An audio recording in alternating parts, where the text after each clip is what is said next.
Hello viewers, welcome to our channel. இந்த வீடியோவில் இன்னைக்கு நியூஸ் பேப்பரோட ஷார்ட் ஹைலைட்ஸ் பற்றி பார்க்க போகிறோம். The perils of deregulated imperfect agri markets. அதாவது ரீசெண்டாக அக்ரிகல்ச்சரல் லேபர்ஸும் ஃபார்மர்ஸும் வந்து மேசிவ் ப்ரொட்டஸ்ட் டெல்லியில் நடத்திட்டு வந்துட்டு இருக்காங்க. எதுக்காகனா நியூ ஃபார்மிங் பில் ஆக்ட் வந்து கொண்டு வந்ததுனால, farmers produce trade and commerce act 2020. இது வந்து என்னென்னு இப்போது டீப்பாக பார்க்கலாம். அக்ரிகல்ச்சரல் ப்ரொடியூஸ் மார்க்கெட்டிங் கமிட்டி வந்து ரூரல் ஏரியாஸில் அதிகமாக இருக்கும். இப்போது ஒரு அஃபீஷியல் டேட்டா என்ன சொல்லுதுன்னா 29% ஆஃப் பேடியும் 44% ஆஃப் வீட்டு மட்டும்தான் மண்டீஸில் சேல் ஆகுது. மீதி 49% ஆஃப் பேடியும் 36% ஆஃப் வீட்டும் யார்கிட்ட ஃபார்மர்ஸ் கொடுக்குறாங்க அப்படின்னா லோக்கல் ப்ரைவேட் ட்ரேடர் கிட்ட தான் சேல் பண்ணுறாங்க அப்படின்னு சொல்கிறாங்க. இது எதனால் அப்படின்னா மண்டீஸ் போகிறதுக்கு ஃபார்மர்ஸ்க்கு ரொம்ப டைம் ஆகுது. டைம் ஆகிறதுனால என்ன ஆகும், டிரான்ஸ்போர்ட்டேஷன்லேருந்து வேறு அவங்களோட பர்சனல் காஸ்ட் எல்லாமே வந்து ரொம்ப பெரிய எக்ஸ்பென்சஸில் வந்து முடிஞ்சிடும். ஸோ இப்போது ஃபஸ்ட்டு ரீசனாக என்ன சொல்கிறாங்கன்னா 1976 இந்தியாவில் வந்து 4145 லேபர் லார்ஜ் மார்க்கெட்ஸ் மட்டும்தான் இருந்தது. அதுவும் 775 கிலோமீட்டர்ஸ்க்கு ஒன்று. இதனால தான் ப்ரைவேட்டில் லோக்கல் ட்ரேடர்ஸ் கிட்ட ஃபார்மர்ஸ் சேல் பண்ணாங்க. இது வந்து இந்தியன் ஹார்வெஸ்ட்டை வந்து டைரெக்டாக மண்டியில் ஃபார்மர்ஸ் சேல் பண்ணுறதும் இல்லை மெஜாரிட்டி. அதுக்கப்புறம் நேஷ்னல் கமிட்டி அண்ட் அக்ரிகல்ச்சர் என்ன ரெக்கமெண்ட் பண்ணுறாங்கன்னா நிறையா மண்டீஸை எஸ்டாப்ளிஷ் பண்ணுங்க அப்படின்னு ரெக்கமெண்ட் பண்ணுறாங்க. ஆஸ் அ ரிசல்ட் அதனால தான் 80 கிலோமீட்டர்ஸ்க்கு ஒரு மண்டியை வந்து எஸ்டாப்ளிஷ் பண்ண ஆரம்பித்தாங்க. இப்போது இது வந்து ஃபஸ்ட்டு ரீசன். செகண்ட் ரீசன் என்னென்னா ஃபார்மர்ஸ் வந்து லோ ப்ரைஸுக்கு சேல் பண்ணுறாங்க.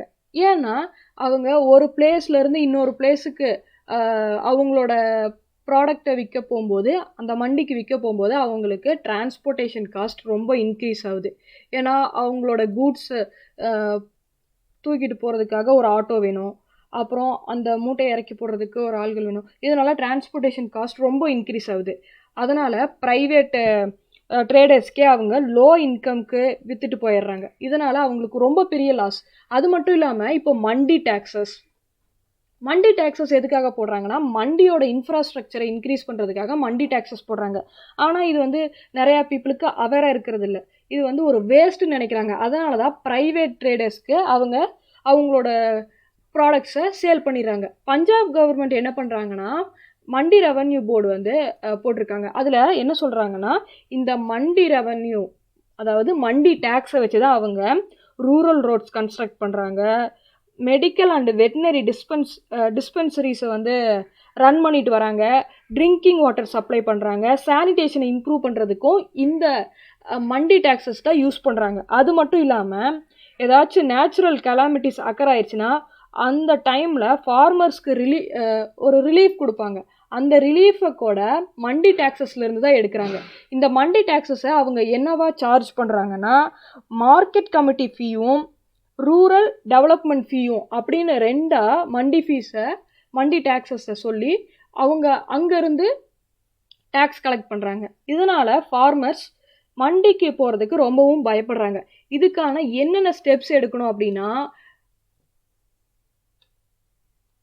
டென்சிட்டி ஆஃப் மண்டீஸ் வந்து இன்னும் கொஞ்சம் நிறையா மண்டீஸை வந்து எஸ்டாப்ளிஷ் பண்ணணும். அப்புறம் மண்டியோட இன்ஃப்ராஸ்ட்ரக்சரை இன்னும் கொஞ்சம் பலப்படுத்தணும். பப்ளிக் டிஸ்ட்ரிபியூஷன் சிஸ்டமை யூனிவர்சலைசேஷன் பண்ணணும். அதாவது குவாலிட்டியான ஃபுட் ஐட்டம்ஸை சேல் பண்ணணும்.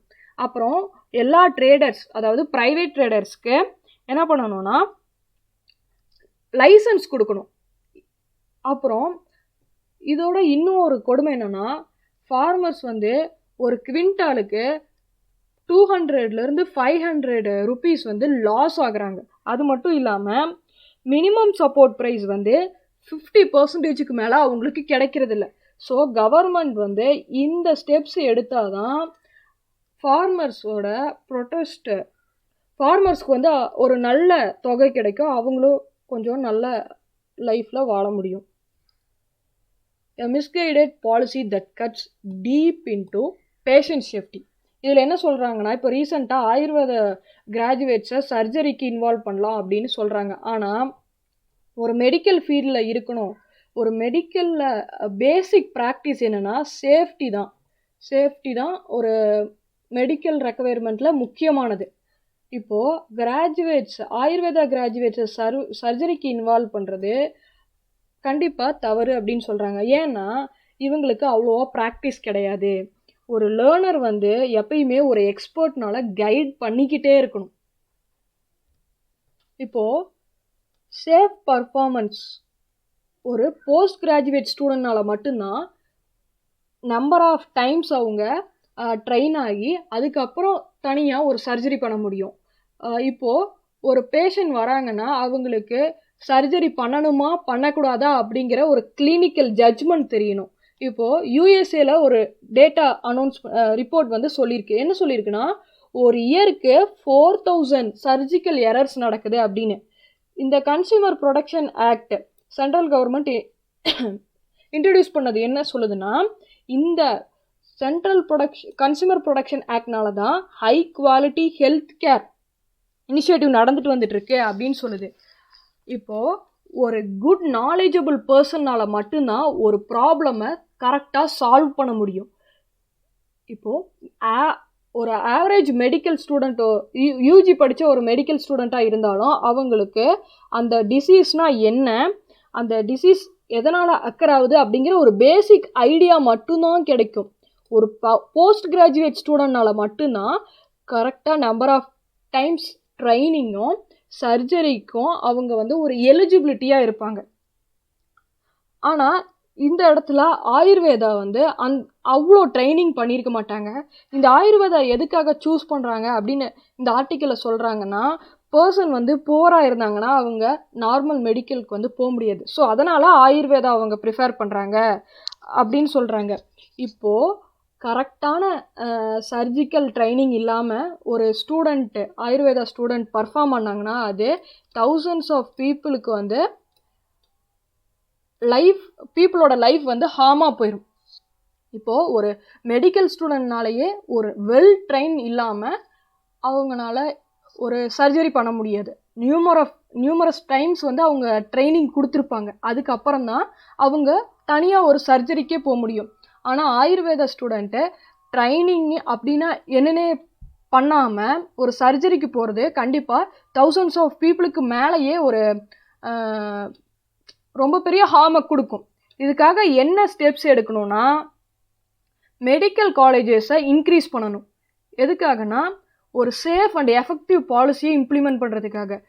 அப்வியஸ்லி இது வந்து ஒரு மெடிக்கல் காலேஜஸ் இன்க்ரீஸ் பண்ணணும் அப்படின்னா கண்டிப்பாக 6 to 7 years ஆகும். ஆனால் அப்போது தான் ஒரு சேஃப் அண்ட் எஃபெக்டிவ் பாலிசி வரும் அப்படிங்கிறதா இந்த ஆர்டிக்கல்.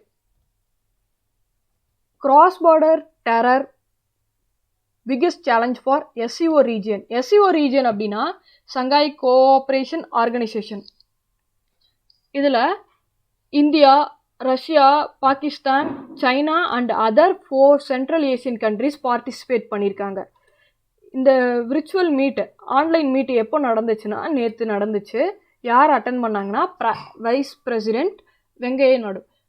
அவங்க வந்து இதில் என்னவா சொல்கிறாங்க அப்படின்னா, கிராஸ் பார்டர் டெரரிசம் தான் இப்போ இருக்கிறதுலையே பிக்கெஸ்ட் சேலஞ்சாக இருக்குது அப்படின்னு சொல்கிறாங்க. அவ்வளோதான் இந்த ஆர்டிக்கல் பற்றி சொல்லியிருக்காங்க. அது மட்டும் இல்லாமல் இந்த SCO கவுன்சில் வந்து ட்ரேட் அண்ட் எக்கனாமிக்ஸில் மெயினாக ஃபோக்கஸ் பண்ணுது. அதுக்கப்புறம் இன்ஃபெக்ஷனை கண்ட்ரோல் பண்ணுறதுக்காகவும் இங்கே நிறையா ஸ்டெப்ஸ் எடுத்துகிட்டு வந்துட்டுருக்காங்க. தேங்க்ஸ் ஃபார் வாட்சிங். வீடியோ பிடிச்சிருந்துச்சுன்னா லைக் பண்ணுங்கள், ஷேர் பண்ணுங்கள். இந்த மாதிரி நிறையா அப்டேட்ஸ் வேணும்னா சப்ஸ்கிரைப் பண்ணுங்கள்.